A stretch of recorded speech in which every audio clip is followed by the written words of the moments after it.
Pagyanig at panawagan, God is speaking. Niyanig ang mga paninda at nagpatay sindi ang ilaw ng tindahang ito sa Barangay Palina, Pugo, La Union. Alas 10:30 ng umaga, tumama ang magnitude 4.4 na lindol. Tapos kalaunan biglang lumakas, mga around 1 to 2 minutes biglang lumakas na siya. Nung pasubside na siya, matagal talaga siya. 2 lindol, 2 araw.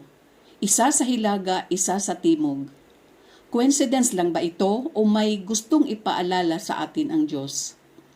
Ang pagbasa ngayon mula sa Joel chapter 2 verse 1 ay nagsasabi, "Hipan ninyo ang trumpeta sa Sion at ibigay ang hudyat sa banal na bundok ng Diyos.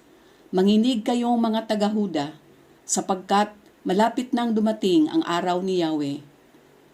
Marahil ang pagyanig ng lupa ay spiritual wake-up call. Isang paalala na maikli lang ang buhay at tinatawag tayo ng Diyos na magbalik loob sa Kanya.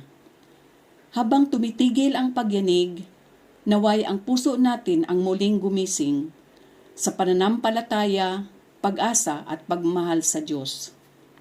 Kapag yumanig ang mundo, gisingin mo ang kaluluwa mo.